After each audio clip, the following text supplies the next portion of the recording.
Okay, we got Pat Sullivan, as you see here, is in fact in New York at the pool. No, I'm in Miami. No, you're really at the pool. We know that. You're doing a shape shifting.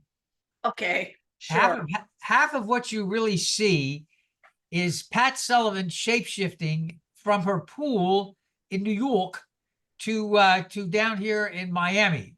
Nice Nope. going, Pat. Good for you. Our first shapeshifter in the congregation. Neat. Help me. All right. We got Mark, who had a birthday this week. He now has a driver's license. That's nice. We got Michelle. I'll explain we're wearing. I'm legal. He's I'm legal, official. yes. We got Bobby Vance with his wild hat. We got John, who I've known since dirt was discovered in Miami. Alan and Edward are in there we go. That was, oh yes, there we go. Our Pride Week, there's Carrie. Okay. Oh no, that's Maureen. Maureen with the Pride Month as well. Let's see what else we've got here. Alan and Edward are in Washington, D.C. They're soon going to be making it down to Miami for their last month in Miami, where I might add, you will all be interested in knowing we've had a heat index of 103 forever now and finally got rain. Finally, yesterday, we got some rain. Yes, Maureen, as you can see, is going nuts with the flags. All right. Let's see. We got Alan and Eddie here. Amelia K. Schweitzer, by the way, reminded me that I don't know if you've ever heard of Jim Wallace, a founder of Sojourners, a very, very broad-minded evangelical who made many bridges to many communities, passed the other day. That's Jim Willis. Jim Willis, rather. Jim Willis. Yes, Jim Willis. All right. And Cecilia Lissandro is down the street. Mary Grimmy is the grandmother of Donald Grimmy. Is that right? Donald, your grandmother. Yes, you're still alive for me saying that. All right. Danny Sorkin. Where are you, Danny? Where are you? Forest Hills as usual. How are your eyes?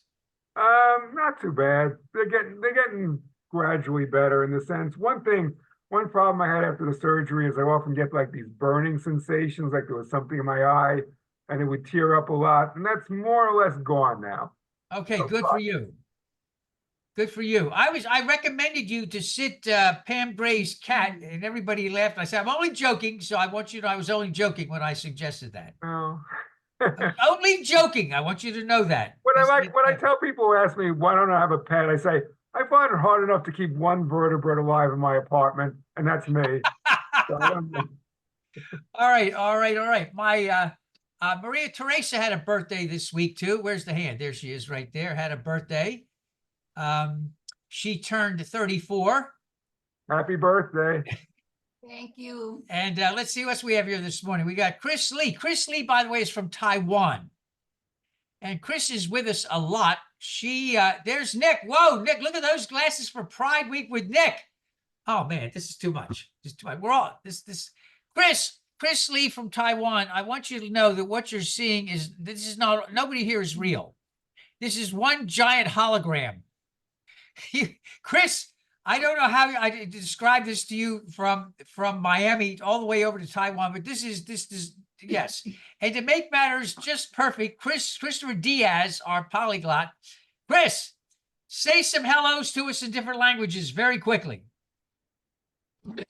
Hello, bonjour, comment allez-vous? Comment allez-vous? Yo regal, sto befer, buongiorno.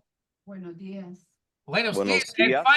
Finally, the very famous Danish, whatever it is that you do. What is that?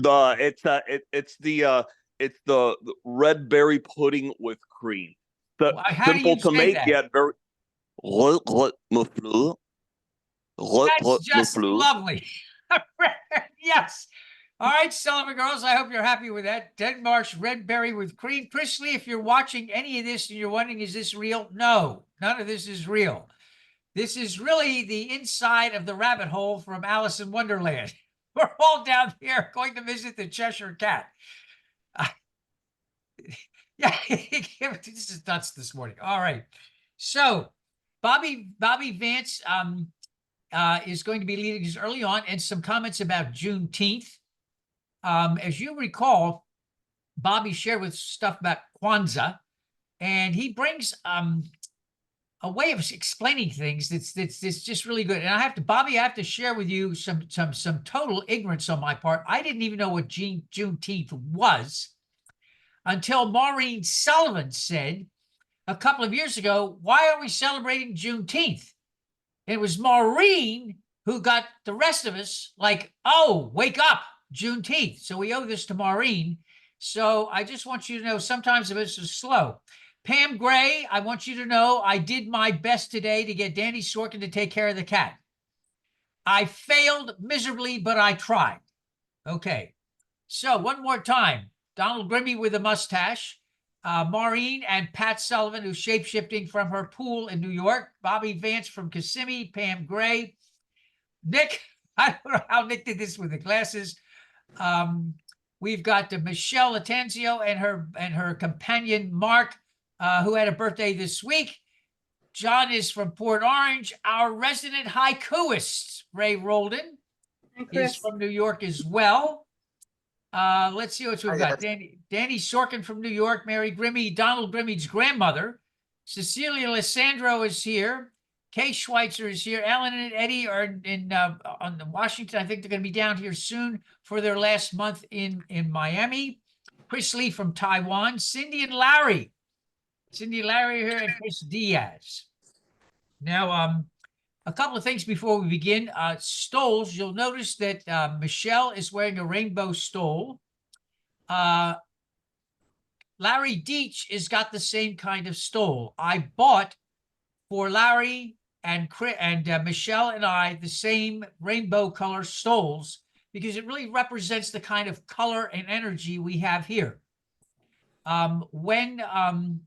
When Andrea gets through the ordination process, which is long and annoying in the UUA, she'll get a stole too. Besa is going for something with Buddhism, and they will not be wearing the same thing. So Larry, Michelle and I have the same stole, and Andrea will have one too when she gets through the process. Stoles are, pardon me, yes? Stoles, by the way, in case any of you were not aware of this, stoles are originally from the Christian tradition way back when Christianity was legalized. You got to wear a purple sash saying you were recognized by the emperor. And from that comes different color stoles for different seasons, and the Unitarian clergy that were Christian in background kept the stoles. The humanist side did not, but now almost all the new clergy and all the younger clergy have adopted the stole as a symbol of ordination. It is, so that's why you see the stoles, and this was to recognize the color and energy and the elasticity of our congregation. Okay, so good morning to you all. We had some birthdays, just trying to point out. Couple of other things, two humorous and one serious. Reminder that All Souls goes throughout the summer. Oh, good morning, Chris. Chris Sloan, good morning, Chris, also from Port Orange. Let me remind everybody that we do not stop. Lots of congregations do go half speed in the summer. We do not. It has been our tradition that we continue with the services every second and fourth. Connections meets twice a month. Book club meets every Saturday morning. And Felix Becerra just joined us. Felix is moving in 1 week, and I have gotten camels for him since he's going to be moving. Yes, Felix, you're moving in 1 week, right? Felix, are you there? Saturday. Oh, Good morning, everyone. you're moving next Saturday, right? Yes, correct. Yeah, okay. You do realize I've got a herd of cannibals for you for the heat. I get no love here. Okay, bro. I get no love. All right. Second thing is, I want you to know that driver's licenses are consistent. Many of you are aware of the fact that I had eye issues and had to make several trips to the Division of Motor Vehicles. Finally, cleared the deck and was presented with my new picture on my new driver's license.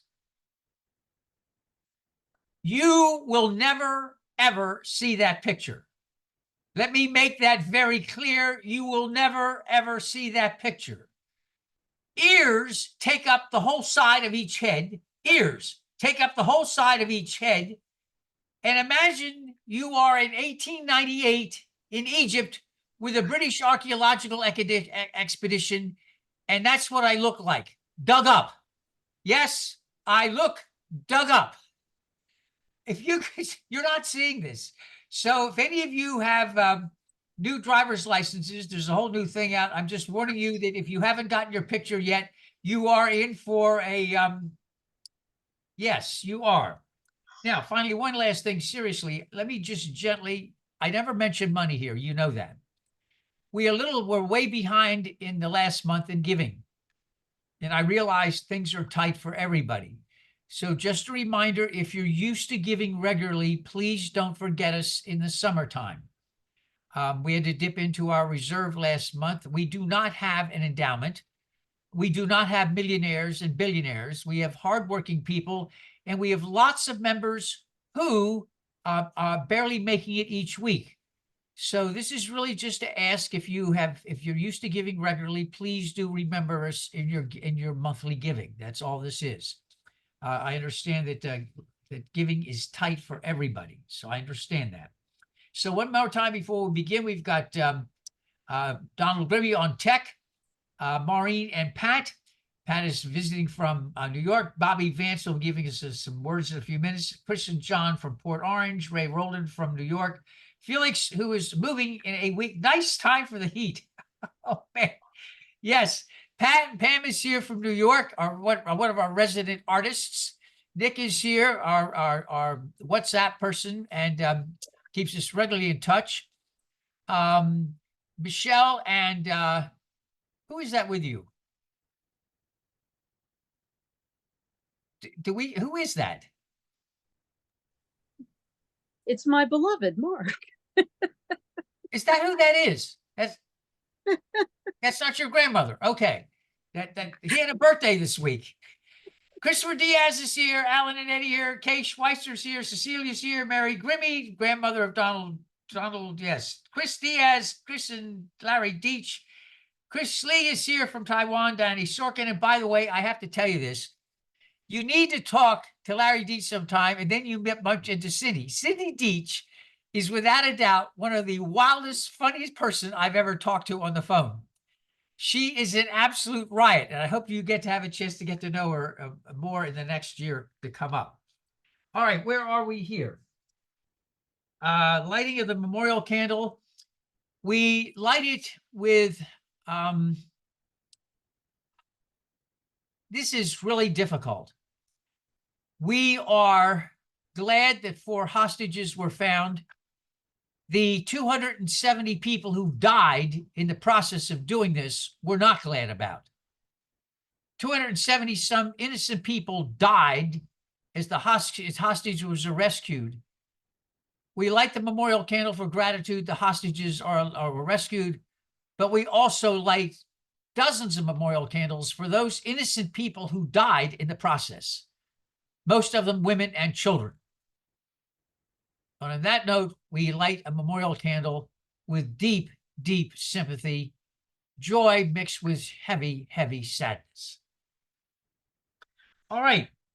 Before we do the introit, our resident sage, Bobby Vance, would you give us some words about Juneteenth? Good morning. This particular year on Juneteenth, I just want to focus. Can you hear me? Yeah. I'd just like to focus on the seminal document that basically started Juneteenth, and that's the Emancipation Proclamation.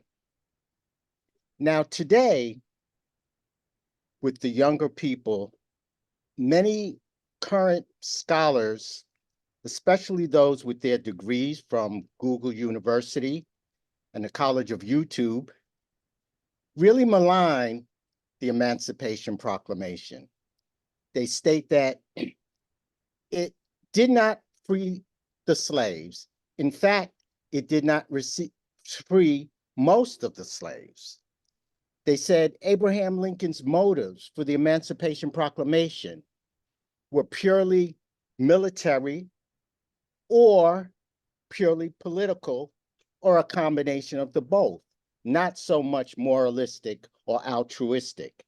And they bring up the point that in hindsight, was the Emancipation Proclamation really that effective long term?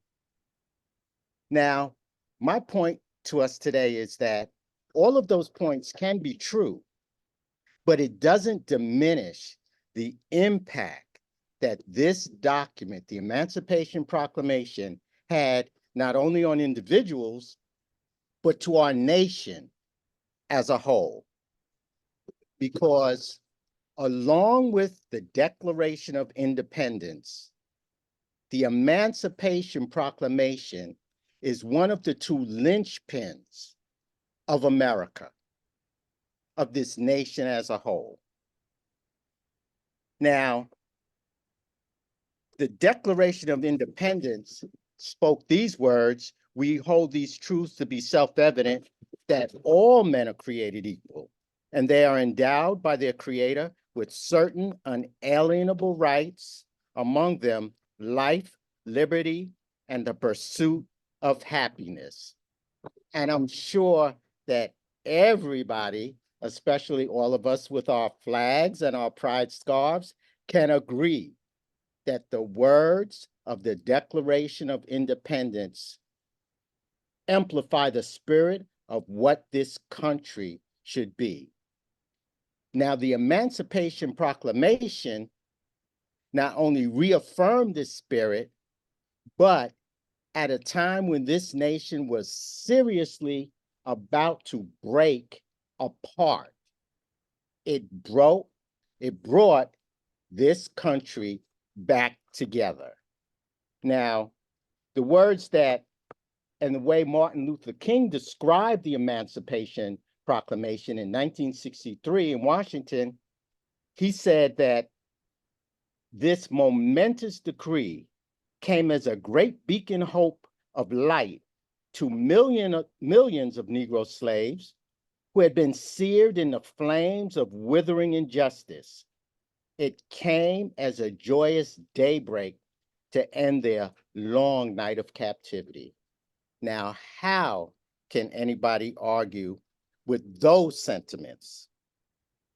So we live in a time right now where we have forces that are pulling and tugging at the fabric of our country.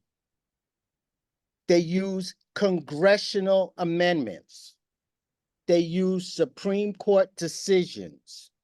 They use constitutional interpretations to bring this country and individuals back to a darker place.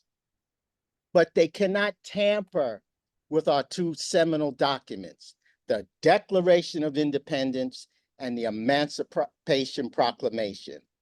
Martin Luther King said, "A beacon hope of light" in 1863, a beacon hope of light in 1963, a beacon hope of light in 2024. As long as we see the light and we continue to work and strive to go toward the light, those forces may rock the boat to and fro, but the ship of America will stay on course. Thank you. Thank you. Thank you. Thank you, Bobby. Thank you. Thank you. Our introit is by the John Jorgensen Quintet.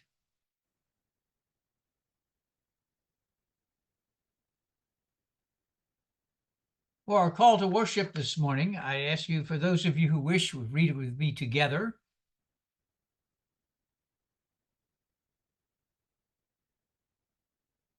Those of you, again, who wish to read with me together.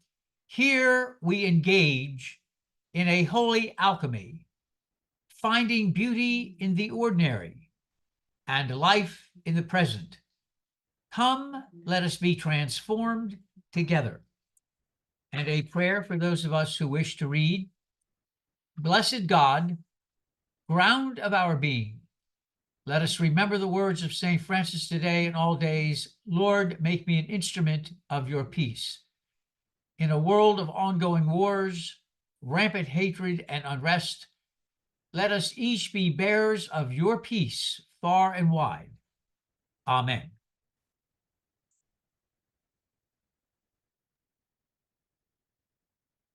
Leonard Woolf had listened to Hitler's savage and insane ramblings on the radio with his wife, Virginia, and one day, when he was out of his orchard, she called out to him that lunatic was back on the radio. "I shan't come," he shouted back at her. "I'm planting iris, and it will be flowering long after he is dead." A responsive reading, asking you if you would read the indented part. When I'm caught between a rock and a hard place, everyone, let me become water. Let me become water. Let me become water. There is too much river water in my bones to keep me here. And a second reading, again by Bobby Vance. Life is tragic simply because the earth turns and the sun inexorably rises and sets. And one day, for each of us, the sun will go down for the last time. Perhaps the whole root of our trouble, the human trouble, is that we will sacrifice all the beauty of our lives, will imprison ourselves in totems, taboos, crosses, blood sacrifices, steeples, mosques, races, armies, flags, nations, in order to deny the fact of death, the only fact we have. It seems to me that one ought to rejoice in the fact of death, ought to decide, indeed, to earn one's death by confronting with passion the conundrum of life. One is responsible for life. It is a small beacon in that terrifying darkness from which we come and to which we shall return. Before I begin my sermon, I'd like to make a few remarks about the song we just heard. As some of you know, I have changed jobs recently because my former agency was bought out by another agency and they merged. And as a result, they terminated my position. So I'm in a new place and all that's good. But at my farewell breakfast they held for me, one of our beloved chaplains, Curly, the singing chaplain as he's known, showed up at the restaurant. He couldn't come for the breakfast. He had patients who were imminent, but he did come to sing to me. And it was one of the kindest and sweetest gifts that anyone has given me. He came to the table, he took my hand, he looked into my eyes, and he sang me that song because he knew I was sad to leave that job, that I was sad. I'd been there 7 years since they'd opened. And he was ministering to me in that moment. He was both offering me a beautiful gift and he was showing what chaplaincy is in the field with the people. So I just wanted to share that. That's why I chose that song. And Curly, if you ever see this video in your wanderings on YouTube, God bless you, my friend, because you are a gift. And with that, I'd like to share some words about humility. Humility, one of 7 medieval virtues, has fallen in stature, now considered a weakness rather than a strength. Yet, such a view gets humility entirely wrong. As A.R. Bernard wrote, humility is not weakness, but strength under control. To cultivate humility is to be an architect of compassion. True humility is spiritual maturity. We should not assume we know what constitutes the common good from a position of privilege and power. Humility encourages us to dialogue with those receiving less good to pursue a holistic view of the common good. While there are many groups that receive less good than the common good, what is on my mind and in my heart today is the situation that many dying people and their families find themselves in as they attempt to navigate both the flesh and blood realities of dying, as well as the vagaries of the healthcare field. Death may indeed be the great equalizer, but not all hospice situations are created equal, and access to good hospice care is not available everywhere and to every person. I have been thinking about humility lately as I have returned to full-time field work as a chaplain in hospice during these last few weeks. Previously, I've spent the last 4 years doing the bereavement coordinator position from home, which is certainly ministry, but it is different from being a chaplain in the field. I am back to working with patients and families as opposed to just the families, and I'm reminded viscerally how precious life is and how short and how quickly it can end for any of us. I am grateful for this opportunity to be back in the field, seeing patients and families in person, and I am reminded too of how much energy, spirit, presence, and cognitive agility it takes to do this work well. In short, I had become somewhat complacent, isolated in my home office with short forays into the agency offices and into meeting places for ceremonies such as our annual service, which I would plan and execute. But I wasn't meeting with the patients themselves. It has been a humbling experience these last weeks to see what I have been missing and to reacclimate myself to this work. I'm grateful for the challenge and the wake-up call to connect more deeply to my own spiritual grounding and theology, as the chaplain must be thoroughly rooted in their own ground to be of service to others. That goes for all ministers. In this light, I have been thinking about my religious mentors over the years, and I remembered the Reverend Mark Bellatini teaching us about a group called the Humiliati in a seminary class I took with him as an instructor. The Humiliati were a group of mostly Universalist ministers. There was a Unitarian and someone else, ELA, who convened to reimagine what a religious life might look like, both in public and in church settings. They were active from 1945 to 1954 and were instrumental in clearing a path for the unification of the Unitarian and Universalist churches and reinvigorating the Universalist church practices and theology. The name Humiliati means the humble ones and has its roots in a medieval era monastic order.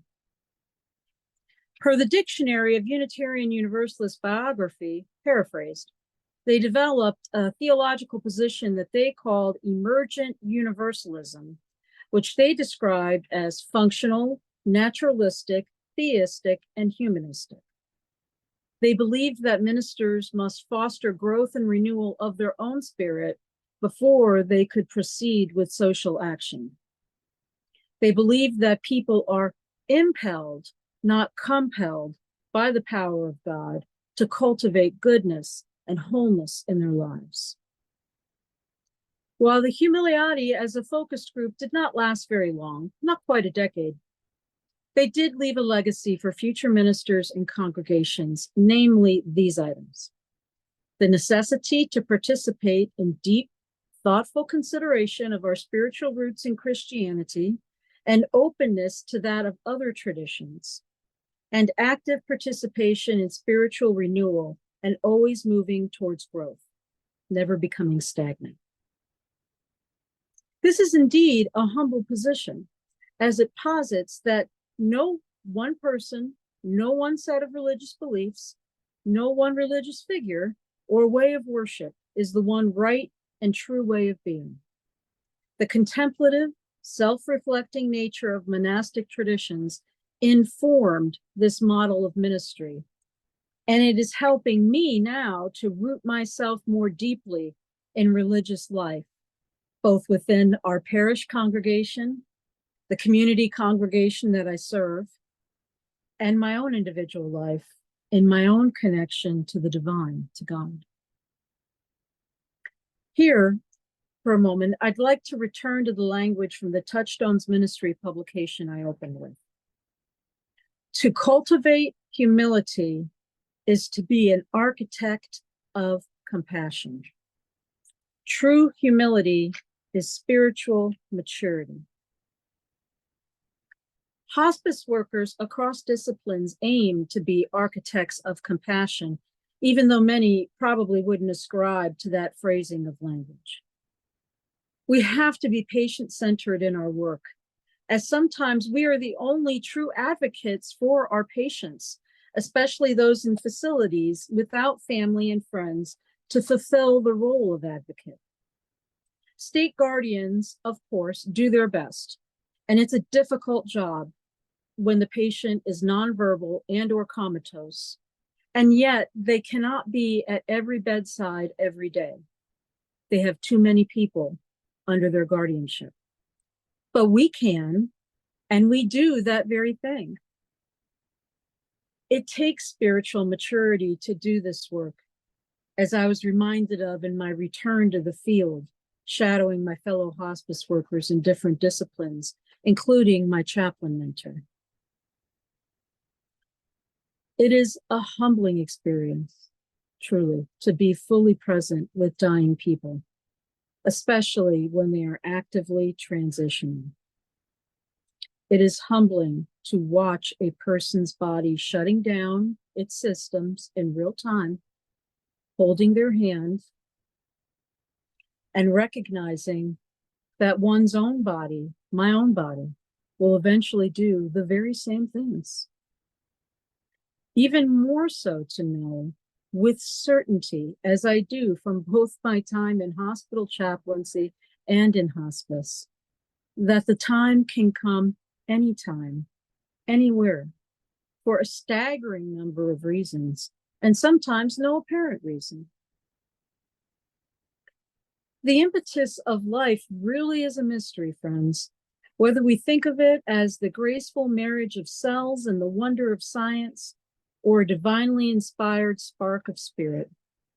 People we serve as hospice workers will often ask us the following questions with many variations on the themes. What is the meaning of life? Why do we have to die? Why is my loved one suffering so long with this disease, especially as they have been a good person all of their lives? Or another question we sometimes field, this person was rotten to me and others their whole lives. Why do they deserve all this compassion? Humility is knowing that we don't have any answers to any of these questions. As I find myself saying from time to time, just because I am a minister does not mean that God has given me any particularly prescient insight into why things are the way they are. What I do know in my bones, as a faithful servant of that which is larger than myself, is that love and compassion are always good responses to nearly any situation we may find ourselves in, and that major existential insights are well above my pay grade, for which I am thankful. I am not so much a believer in answers as I am in questions, because questions lead to an ever-widening expansiveness of thought and heart while answers tend to box things in. Humility is knowing that I must keep my own well full if I intend to pour water into other people's vessels, or indeed to help them dig their own wells. For me, this means not only reading the wise words of religious mentors, of sacred words from many religious traditions, including Christianity, but also listening to the language of the natural world, watching the tenderness between a mother dog and her pups, the playful games of squirrels in my backyard, the call and response of birds to each other across the wide open prairie landscape. One of my favorite poets, Walt Whitman, found spiritual renewal and beauty in a single blade of grass. And sometimes I try to do the same, especially on the hard days. There are whole worlds beneath our feet if we look carefully with the right kind of eyes, and the life in progress there is just as sacred and fragile as our own. My call to each of us, myself included, as we journey on this week, is to remember the power of humility to make our lives and those of other beings glad, as our hymn stated. The time is always now, and nothing is ever guaranteed.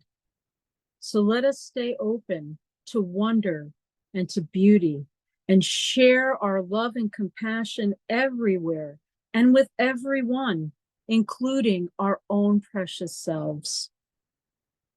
May it be so, and may we be the ones to make it so. Amen, Ashe, and blessed be. We take off on Michelle's words of love and compassion in offering a very simple meal. The meal is not about saying no to people. It is not about excluding people. It is not about saying, until you agree with what we think, you're not welcome. It's not that at all. The meal, an agape meal, is what Christians did when they first gathered. They weren't even Christian then. They're not sure what they were. They just knew that they had heard Jesus talk, and they wanted to know what that meant now that he was dead. And so they did what other people did. They took simple bread and simple cup. There were no bejeweled gold chalices. There was no precious plates. It was simple pottery or simple wood. And you brought what you had, which was not very much, and you sit and you gathered and you offered love and compassion. Simple love and compassion. Simple bread, very simple bread, unleavened bread, a simple cup, and you shared. Let this bread and this cup be for us a time of love, compassion, welcoming, and affirmation. Regardless of our heritage, regardless of our skin tone, our gender identification, may all be welcome here always in love and compassion. And is it not strange that we go to a children's fable to begin some words of welcome? Please say after me, promise me you'll remember. You are braver than you believe, stronger than you seem, and smarter than you think. God didn't promise days without pain, laughter without sorrows, sun without rain. But the divine did promise strength for the day, comfort for the tears, and light for the way. And Michelle, would you lead us, as you always do so well, in a concluding prayer? Of course. Perceptive one, teach me how to be attentive to my own well-being and to also recognize and respond to others in need. Be the great balancer of my inner world. Be the eyes and ears of my heart. Do not let me wrap myself entirely around me. Draw me out from my inward gaze. Join my heart to the expansiveness of your love. Take me to all who await my compassionate attention. Amen. Our parting blessing is both ancient Irish and Hindu. And now may the road rise to meet you. May the wind be always at your back. May the sun shine warm upon your face, and may the rains fall softly upon your fields. And when we meet again, may the divine in me greet and embrace the divine in you. In peace, let us go. Amen. Well, thank you all for being here today. Thank you, Donald, for tech. Thank you, John and Chris, for being here from Port Orange. Thank you, Nick, for all that you do for us. Thank you, Mary Grimmy, Maureen, and Pat. Felix, good morning to you. Pam, one of our artists. Michelle, and was using her phone today. I can't believe she did such a great job with her phone. And Mark, Robert Vance, you should join our clergy staff. A lay preacher. I suggest somebody ought to nominate you to be the first lay preacher. Seriously, you have a way. You have the gift. Gail and Tom, who had me losing hair. This is how I lost my hair. Turns out they were away in Massachusetts doing good things. Glad to see you back both. Glad to see you back. Chris Diaz is here this morning. Kay Schweitzer, Cecilia Alessandro, Chris Lee from Taiwan. Cindy and Larry from up in Port Orange as well. Chris Diaz and Danny Sorkin from New York. Blessings to you all, and thank you for your gifts of love and compassion. May we all go in peace and have a good week.